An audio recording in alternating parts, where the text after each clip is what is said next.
chiên prai quay mà này đang đồ sực gia cơ của cam trong chít mà prao ra phải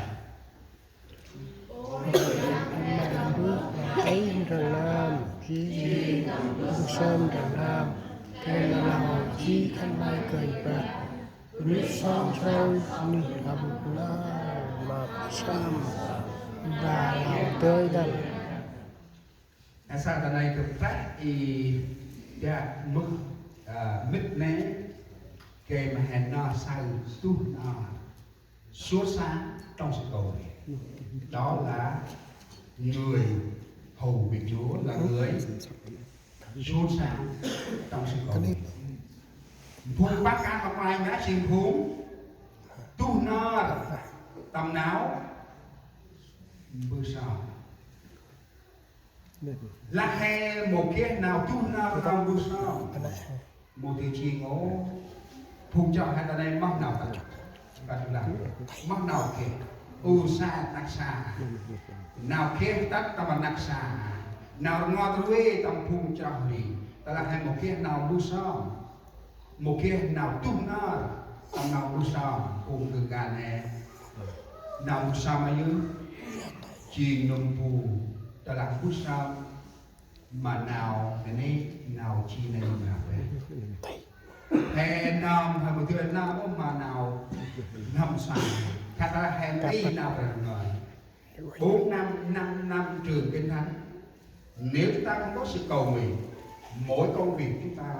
thất bại cụm biên tầm nằm xin chết bên ngoài chết bên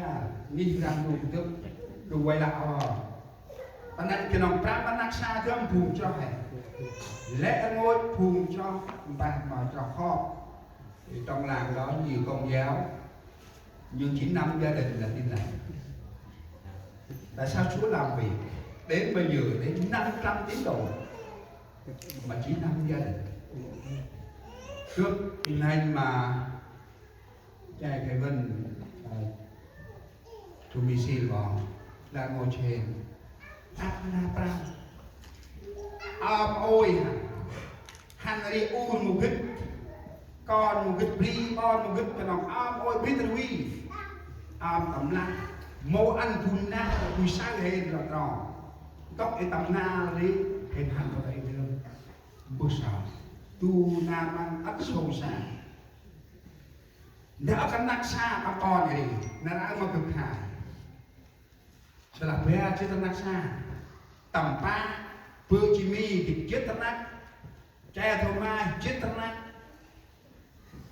phương Eden thì chết nát bữa sau ô sa tu na phải nói cài đặt lại phùng cho kho bị xích mày ô xích ấy câu xích ấy mò người vui chi que xích ấy mày phương na đi tắt na ai bò này này chỉ cái nhịp rác à bà na không ra đâu mà rồi phùng cơ can này anh tu na tâm nào bu sao coi hai cái chào qua hai cái chào off no hai cái chào mà bị chào mà nhịp rác ai chìm tóc khẩn bằng xích tầm rung gà ta này còn rung hè còn đâm hè ta là hè một cung trên tu tầm nào bu sao hay một tôi hay mình làm nó mô vi trò phu thì lệ nào này hay một khách mà ngày hoặc một khách tu nào đó chiến có một chiến có một qua đâu nhưng mà cái trách nhiệm mỗi người ban ngành chúng ta là người hầu việc Chúa nếu chúng ta không số sáng trong sự cầu nguyện bất cứ điều gì chúng ta làm sẽ thất bại chân chân được cứu chia tất cả này hay hai mươi tiếng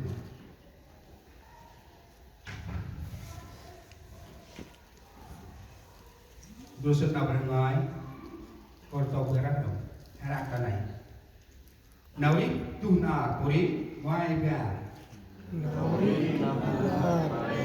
với năm vô khẩn này chiên nào ông hư nào đi chiên giúp này dưới chỉ nào tu na nào đi tu na vùng cực cạn đấy hay sao tu na tầm nào cho cực ta cực sọc nào ngày kia tu na tầm nào cho khăn bằng nào kia chỉ nào cho một cái nào cho ít cổ nào cho tầm vùng bát cán chỉ nào cho tu na bé đóng nào cho tầm vùng cái này khăn bằng tu na tầm nào tân tây vu tân tây bắc nào đang đúng ngay rít tầm khăn bằng tu na tầm nào đó cái mình đức gì nghĩ ra đủ vùng cho tầm áp nào là nên chỉ nào phải là nếp sống sốt sáng là nếp sống sốt sáng trong đức tin giảng lời Chúa khích lệ trong đời sống yêu thương với nhau thế anh cứ bay ta nấy chỉ vùng bắc can mà quay ngã chỉ vùng chấp biết bạc đu chào chỉ mà muốn bù quá tầm nào nhột can ăn cất bằng nấm mà nào can bù nam tâm tí ăn bằng cưa mà nào tâm tí cắt dần thì là